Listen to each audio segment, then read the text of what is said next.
It is Tuesday, July 8th, 2025. This is another edition of Baseball Today presented to you by Mountain Dew. Hey, if you're looking for a refreshing, citrusy kick this summer, go and grab yourself a Mountain Dew. That is not my man, Stephen Brault. That is my dude, Stephen Brault, because my man, Trevor Plouffe, is moving. He is out to Minnesota. I am Chris Rose, producer Dan, intern Sawyer, along for the ride as well. How you doing, bro? I'm doing great. That was a heck of an intro, man. I appreciate that. It's crazy. Plouffe going out to a good old Minnesota. You love to see it. Yeah, he's actually calling the game tonight. As he Nice. told us, it's an all analyst broadcast. So their regular play by play guy gets the series off. So, Sweet. but that's kind of like what you do when you've hopped in a booth as a play by play guy. Yeah.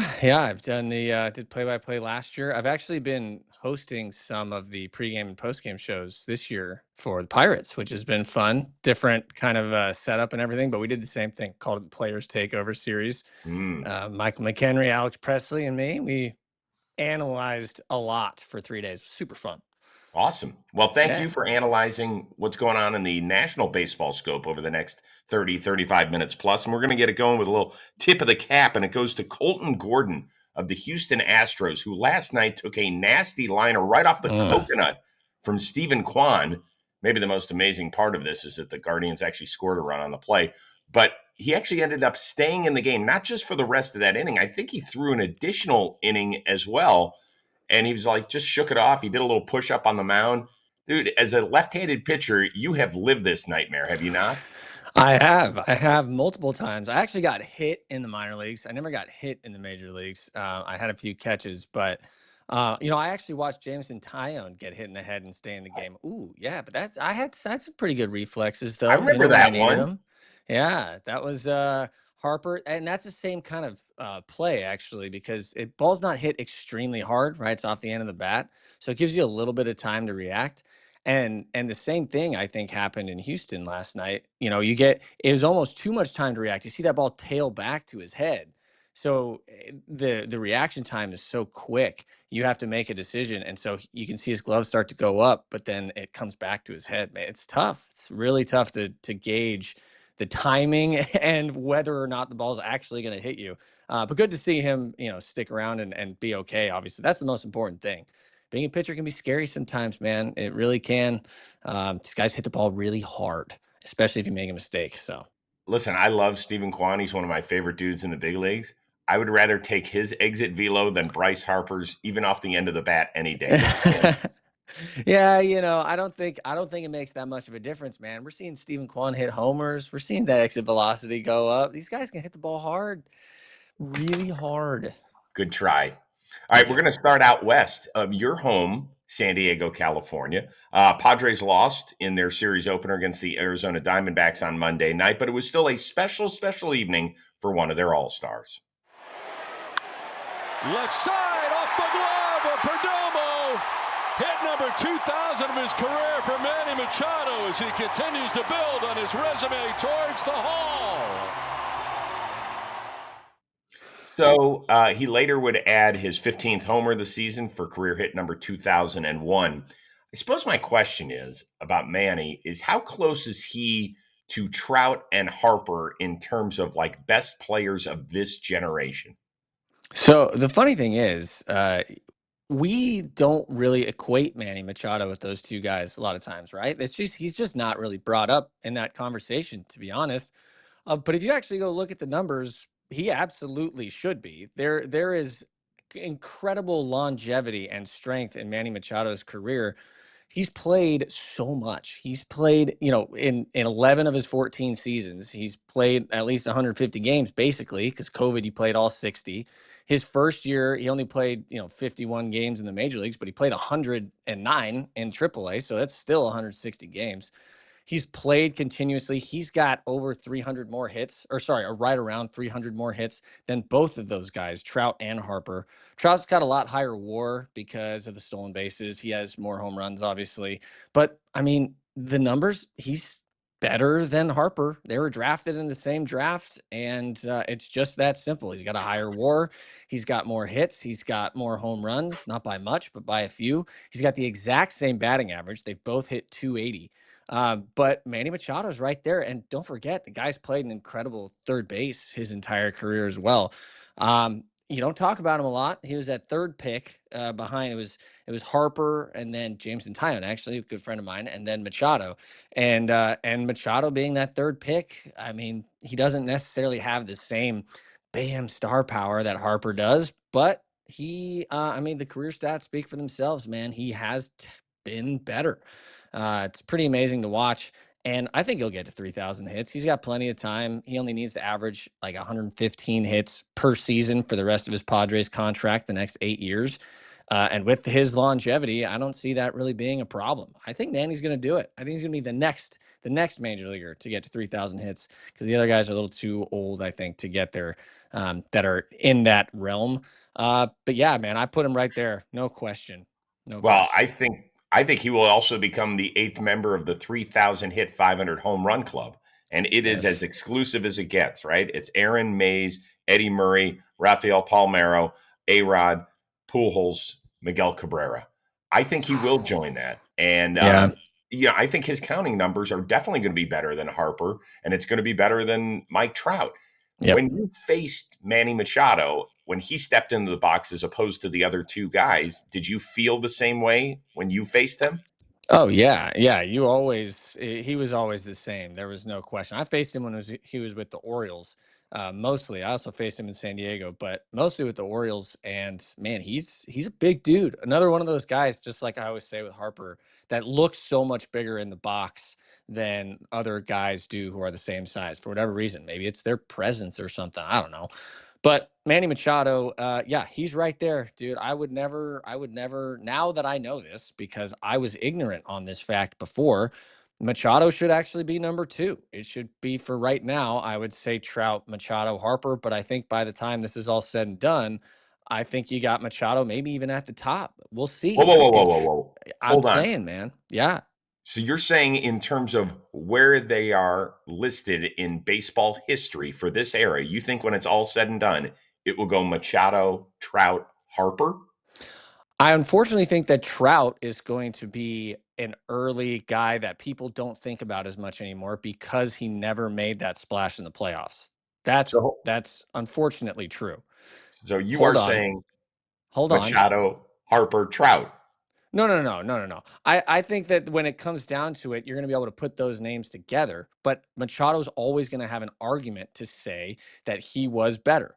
Because if he plays for, let's say, 19 years, 21 years, and gets over 3,000 hits and over 500 home runs, are you not going to say that he was better than Trout and Harper if they don't get to those numbers? It's it's an interesting question, and I always bring this one name up. Craig Biggio's got 3,000 hits. Right. I never once considered while watching him that I was watching a Hall of Famer. I always felt like I was watching a really, really good baseball player. Right. So I can't necessarily say just because somebody gets to these amazing counting stats, and if I've got these numbers right, let me see here. For 3,000 hits, that's 33 people in the history of the sport. 28 have gotten to 500 homers. And as I mentioned, only 7 have done it both. So But you're going like, to tell me if he does that, then you don't think that he'll be overall better than Trout and Harper? I can't necessarily say it because I watched Eddie Murray's entire career, and he was a fantastic player, remarkably consistent, incredible switch hitter, could drive the ball, had power, everything. But I never considered Eddie Murray close to being the best player of his era or even the best first baseman of his era. So I think just because you get there, you have to do a little. I just don't feel the same way. And this isn't a slight on Manny Machado at all. Right. Like when he walks in the batter's box, I love watching him, but I feel something different when both Harper and Trout do, or at least when Trout did. I don't know if I still do. Does that make Right. sense? That does make sense. And I agree with you. So I think right now that Trout is still the front runner of this group. But I think Harper and Machado are basically interchangeable when it comes to just stats. But you're throwing in like the star power aspect of it, which is totally fine. If that's what you believe makes a player great, then that's great. I mean, Bryce Harper has been famous since he was 14 years old or whatever on the cover of Sports Illustrated. Like the guy has been in the spotlight his entire life. So if that's what you value, which totally makes sense, then yeah, you put Harper above him, especially right now because their stats are so close. Harper's had way more big playoff moments, exciting, big time things that he's done than Machado. So yeah, I totally get that. I just think when we look back on this, it's going to be one of those things where, especially if he gets to the numbers you think he's going to get to, and he is the 8th player in baseball history to get there, I don't know how you don't look back on this and go, wow, we kind of missed this one. It's not that he wasn't that guy. It's that we didn't see it while it was happening, right? That's really good. The painters, the Van Goghs, right? The Right. guys who don't get recognized until later. I mean, that could be Manny Machado. It could be. But by the way, if Manny cut off one of his ears like Van Gogh, how much weight is he going to lose? He's got those really interesting ears. He does, maybe that. I don't think it would help though. You've been playing with your whole life. You got to keep it even. You know what I mean? All right. We want to hear from you in the comments section. Tell us how this is going to play out at the end of the day and give us a reason why. I don't want just a list, although that'll be helpful. So give us the 3 in order once it's all said and done. Really fascinating stuff. Good work. Real quickly on this, 30 seconds. If you could choose to have one of those milestones, 3,000 hits or 500 homers, which one do you want on your resume? 3,000 hits for sure. Homers are cool. They're awesome. But I've always been, my whole life, I was a contact guy. Tony Gwynn, my favorite player. He would have been the guy that I wanted to emulate the most because I hated striking out. So 500 home runs probably means I struck out a lot. But 3,000 hits, that means I probably didn't. So I'm going with the hits. I think I'd go with the 500 homers. First of all, I'm not an infield hits guy. The Rose ass doesn't move down the line really well. Right, so right. I'm more of a jog, a slow stroll around the bases. Let us know which one you would prefer and why. Once again, give it to us in the comments section. Good stuff out of the gate. I love it, Brault. You're thinking.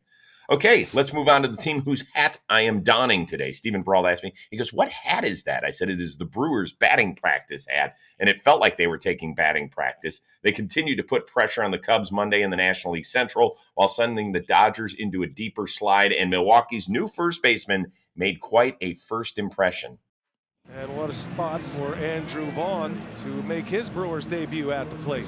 Got a chance to make a great impact right away. And Vaughn sends it way back. And welcome to Milwaukee. How about that, Andrew Vaughn? Looking good in that Brewer uni. And Vaughn with a 3-pointer into the bullpen. Well, you only have one chance to make.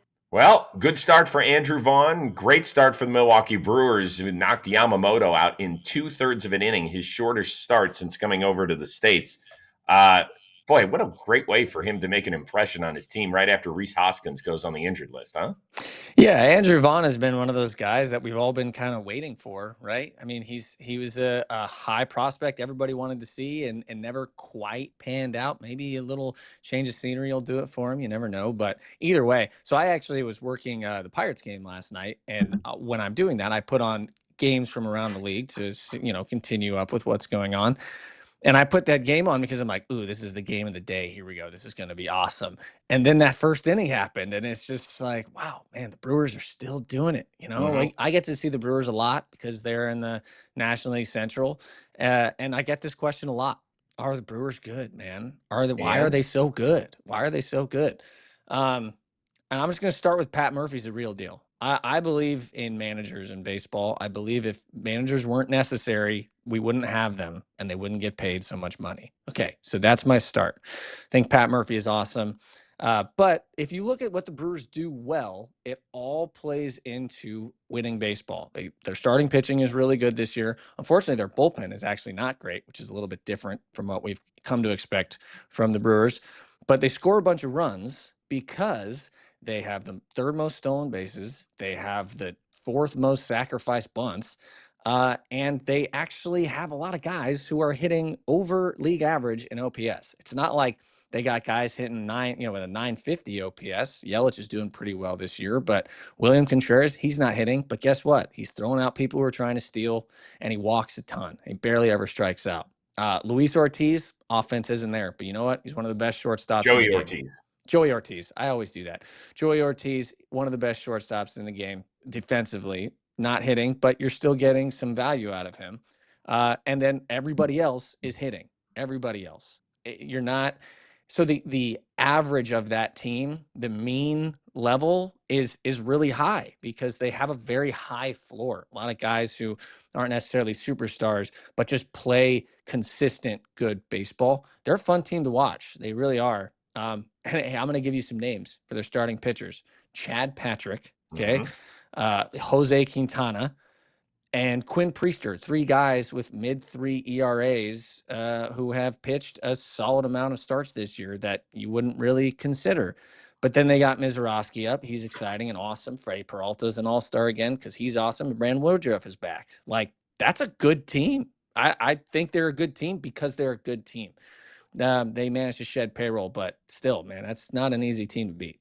Well, I will be the first one to admit I don't know how they continue to get it done, because every year they seemingly trade or let guys walk who are outstanding players, right? This past offseason, it was let Willie Adames take 182 from the Giants, trade Devin Williams. The year before, it's trade Corbin Burns. So, but they know exactly what they want to be.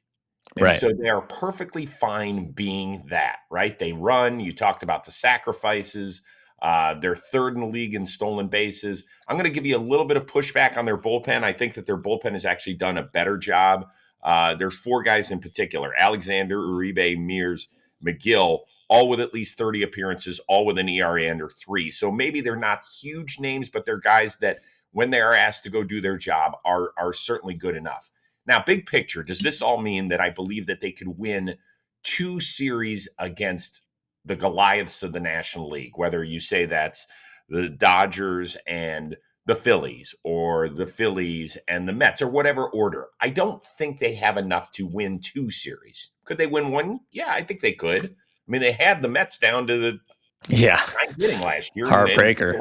Right, exactly. Pete Alonso ended up doing his big thing. But I am going to give them a ton of credit, because every year I don't expect it to happen.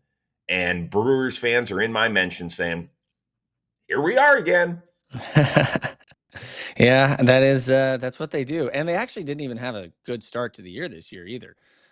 Here's my pushback to your pushback. Okay. Everybody talks about what's the most important thing in the playoffs: starting pitching. If they're running out Freddie Peralta, Brandon Woodruff, and Jacob Mizorowski, and he is commanding the ball the way we've seen him do at times, that's pretty tough, man. I mean, you got a top 3 there that's really scary. And then those guys, Chad Patrick and Jose Quintana and Priester, they can go to the bullpen and maybe give you some length if you need it. So if they can score, right, which they're 8th in baseball in runs scored, they could.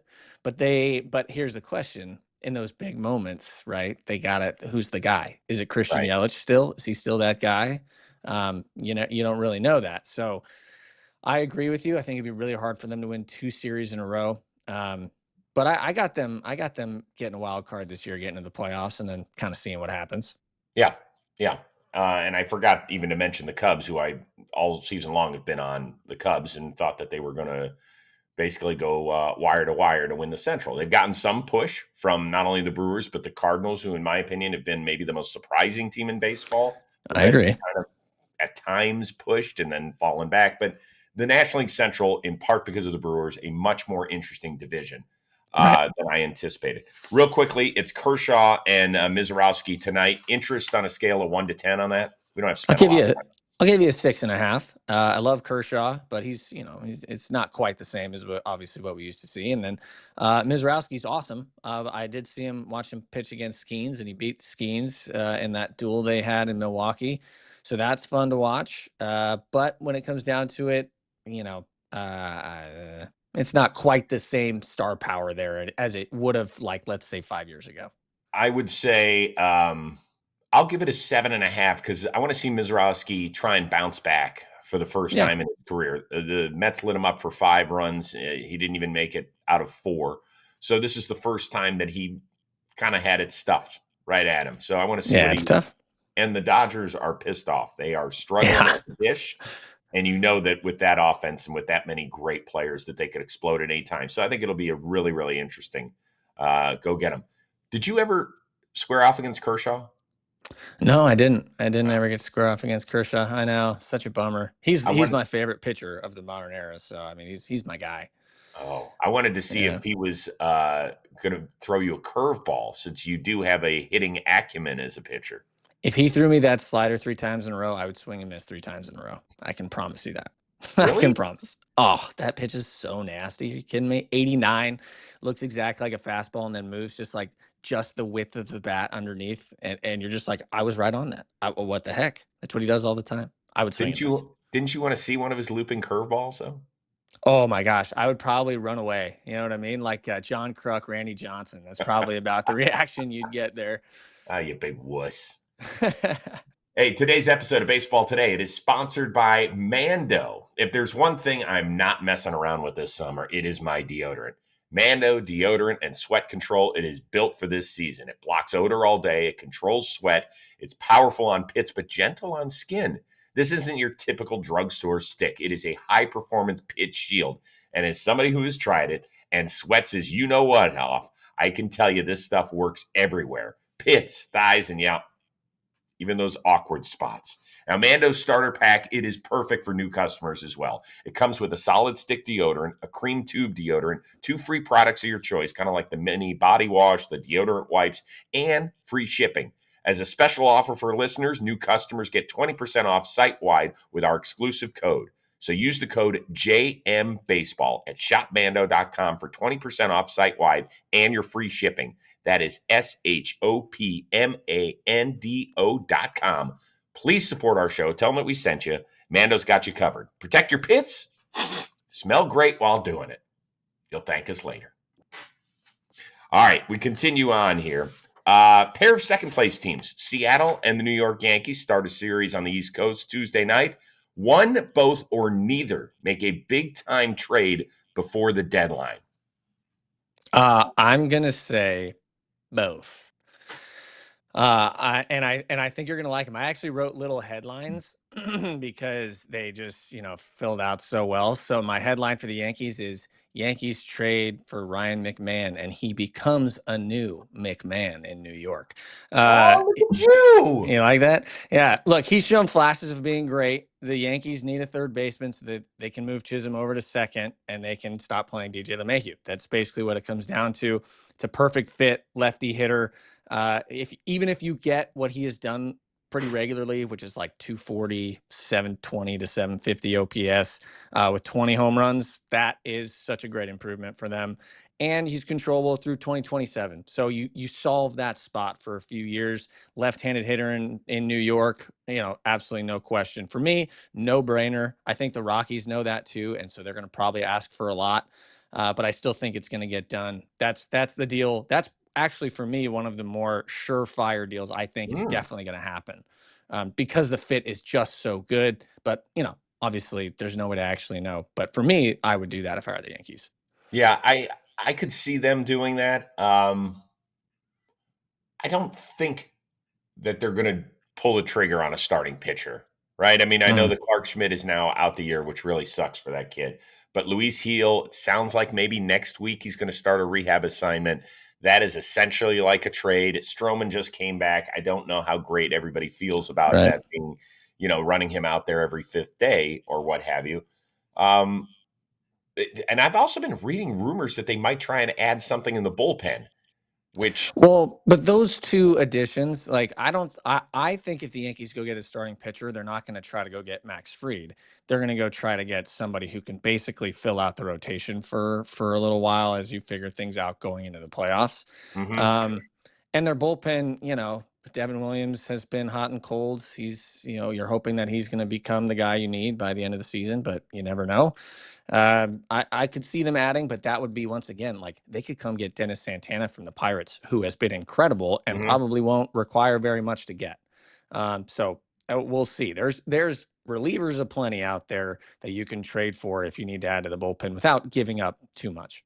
So I think that the Yankees will make a trade, but I don't think it's going to be monumental. And I don't think they're going to go get a third baseman, although what you certainly said, and I love the way you delivered it too, that line, way to get creative. I mean, Thanks. I bet you Jake Storiali's probably giving you snaps after. Who do you have going to Seattle? So my tagline for this one is actually a song. It's reunited and it feels so good. And Mm. that is Eugenio Suarez going back to Seattle.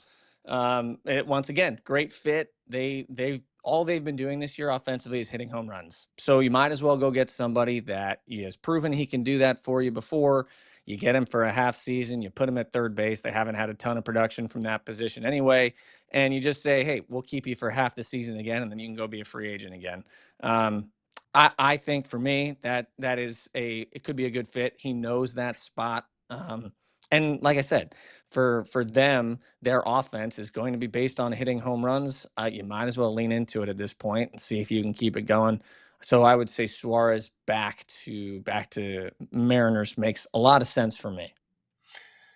Yeah, they could go either corner, right? Yeah. They certainly could do that. They've been playing Luke Raley at first base, and I'm not so sure I love that move. Yeah. So I would say I would call Arizona about the guy on the other side of the diamond, Josh Naylor. I Yeah. really think that if you are trying to win this whole thing, I don't know if Suarez, I get it. I know how many home runs he's hit here, but he can go hot and cold in a quick Yeah. minute. Josh Naylor has, in Cleveland, had some really big postseason moments, and he's True. not afraid of it. And I really think that if you put him in the middle of that lineup, all of a sudden, you've got Julio, Randy, left-handed Josh Naylor, Cal Raleigh switch hitter. Like all of a sudden, you look at that kind of 2 through 5 area, and you're like, damn, that is not easy to get through come playoff time. There's a lot of balance and a lot of pop. What's that Naylor contract? Is it just 2 years? Did he sign a No, 2-year this is deal? it. He's in his walk year. This is it. Right. Okay. Yeah. So then, yeah, absolutely. I think that would be a great trade. You're going to have to give up a lot more to get Naylor, I think, than to get Eugenio Suarez, but I could be wrong. I mean, they're both in their walk year. True. And Josh Naylor's from Canada, and Seattle's very close to Canada. So he probably would feel right at home. Do you think there's any who else is looking for a first baseman? I don't know. Yeah. I don't know if Boston still is. I doubt it. I could see either one. Maybe get them both. Just throw all your really good prospects and just say, you know what, we're going for it. Let's do this. Okay. Yeah, dude. Yeah. Go get an Arizona Diamondbacks Groupon. I'd like to turn this in, please, for a third and a first baseman. Good thought. All right. Here's part of the problem with the trade deadline. If you look at it just on the surface, there's not a ton of like earth-shattering, division-changing, everyday ball players that are available. But one guy who could be on the market, you know him very well, Bryan Reynolds. Noah Hiles, who covers the Pirates for the Pittsburgh Post-Gazette, reported that Reynolds has a no-trade clause for 6 teams: Mets, Yankees, Dodgers, Padres, Giants. Those are all teams that are either holding a playoff spot or are right on the cusp of doing so. Do you think that if the Pirates went to Bryan Reynolds, who, by the way, is having his worst year, but is a 2-time All-Star and a switch hitter that's got some pop, do you think if they went to him and said, yeah, we've got a deal with one of these 6 teams on your no-trade list, that he would say, I'll rethink it? So I have never talked to Bryan about this, so I don't want to put too many words in his mouth. But to me, it seems like if you're signing a deal with this no trade clause, it's basically him just saying he wants to have final say if these trades are going to happen, right? So he likes where he is in Pittsburgh. His family is here, during the season, everything is good. And so maybe he wanted to have that in his deal so that if he were to get traded at the deadline, because these teams named are all clearly specifically teams that may be trying to buy at the deadline, then maybe you say no because your family's in a good spot and you don't want to move.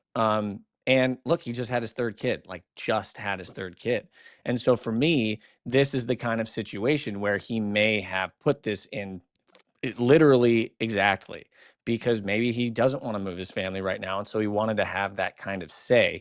That's not to say that he still won't do it. Maybe he still would if the trade did come together.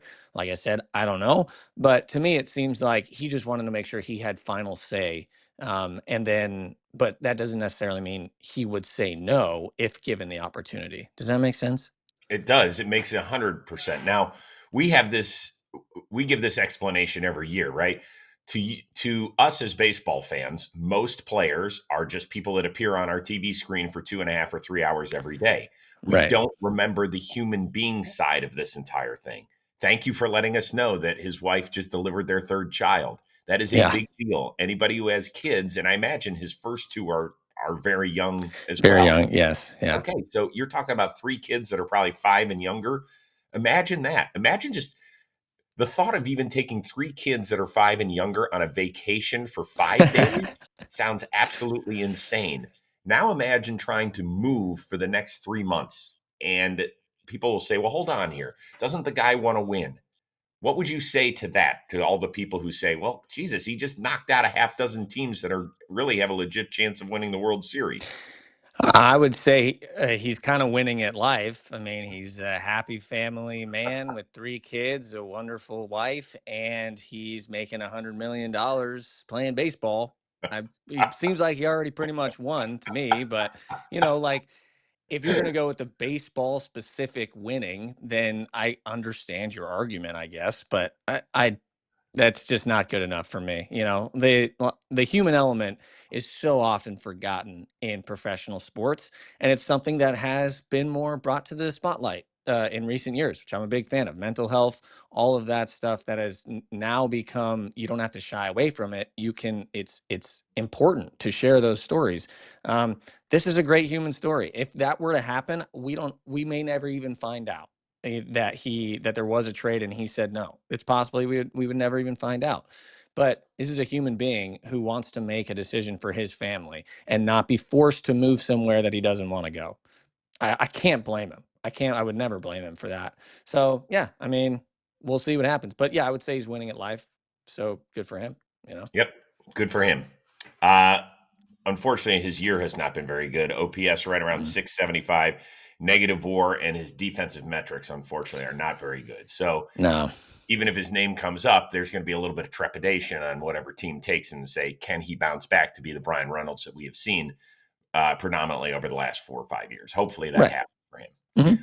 All right. Quick shout out to Mountain Dew. Thank you for sponsoring this episode. With bold flavors and a refreshing citrus kick, Mountain Dew is perfect for any occasion, whether it's beach days, boat day, out on the golf course, going to the ballpark, just about anything in between. Like when we go to the warehouse, you will see Mountain Dews all over the place, in part because Dalton Feely has it intravenously fed into his veins. He loves it that much. So the next time you're chilling on the beach, out on the water, out on the golf course, or at the ballpark, or you're really doing anything else, as long as you're hanging out with friends, the refreshing citrus kick of Mountain Dew, it is the perfect pairing. So still plenty of time to enjoy this summer.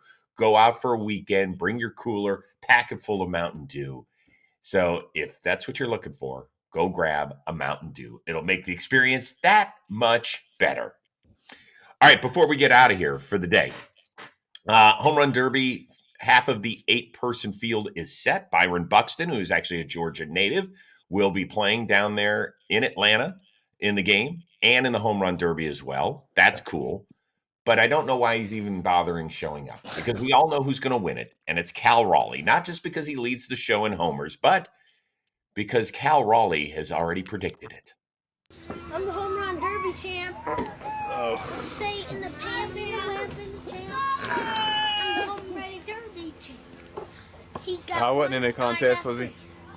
You aren't going Pete. What you say? What you say? I'm the man. I'm the man. Oh yeah. Oh yeah. That is incredible. It is For those of amazing. you that are audio only, you got to grab a look at that. It's on all of our social media channels. Watch it here on YouTube. If you were a teammate of Cal Raleigh's and that video appeared yesterday, aren't you putting it on a loop in the clubhouse today? Yeah, dude, get the team pumped up. This kid knew he was going to be a Home Run Derby champ when he was like 12. All right. It's time for everybody to step up. Let's go, Seattle. This is a cool story because it's not often that you have a guy who specifically wanted to do the Home Run Derby as a kid gets that opportunity as an adult now because he just won't stop hitting homers. But I'm really excited to see this Home Run Derby. I always am. I'm glad Byron Buxton in it. For all my friends who play MLB The Show, Byron Buxton is like 120 power, but he has like, low vision. So your swing reticle is like this big, but if he hits it on, dude, he crushes the ball. So I'm hoping to see him just go on a tear. Like if he locks in, he may hit 25 homers in a row. He's got that kind of pop. I can't wait to see it. I think he's going to be great. I think I read a little blurb yesterday that his son was like, "Dad, are you going to be in?" Because he was playing MLB The Show as well, and he's like, "Are you going to be in the home run derby? I need to see you in the home run derby. I want to bring you a Gatorade towel and the whole bit." So hopefully that's we get to see that next Monday. That would be great. Agreed. Did you ever participate in a home run derby as a kid, like at Little League or anything? I don't think so. Never a home run hitter over here. Singles, slap hitter to the left side. That's what I got. Doubles in the gap. Slappy. Were you in Musgrove in the same Little League or just the high school team? Just high school. He went to a different Little League. Yeah. He probably hit a ton of home runs. He must have been a monster, dude. Oh, monster. Huge. He's been huge since he was like 6. His back, if people have never seen him in person, his back is we can't go wide enough on No, we can't. There's not enough screen for us. He's like an offensive tackle. You could put 2 of me next to him, you wouldn't tell a shoulder difference. We still wouldn't be able to see Brault. Right. Hey, dude, it was great catching up with you. I really appreciate you hopping in while Plouffe is traveling to the Twin Cities. So thanks. Happy to help, man. Thanks for having me. It was great to be back. Yeah, it was a lot of fun. How is the baby? Everything's good? Oh yeah, she's great. She's sleeping 6 months now, hanging out, living life. Very happy, healthy baby. So yes, we're very lucky. My wife Lydia and I, we have great time. She's starting to crawl, kind of. She's getting to that point now. Yeah, that's a little bit of a game changer. You got to start baby proof in the house pretty soon. I know that sounds like a nightmare. Watch those tables they pull themselves up on, because it's cute when they pull themselves up. But then when they fall, they hit their chin on those tables. Let's make sure that we put the right padding around the tables. I'm a very I got you. John Boy Media dad around here. Thank you. I appreciate that. I needed that. Yeah. Although I'm old enough to be her granddad, I think. That's all right. It's good enough. All right. Awesome seeing you. Enjoy the All-Star break. Well deserved for anybody that covers the Pittsburgh Pirates or roots for Cleveland Guardians. We both need it in the worst way possible. Special shout out to our one-of-a-kind producer, Dan Rourke, our awesome intern, Sawyer.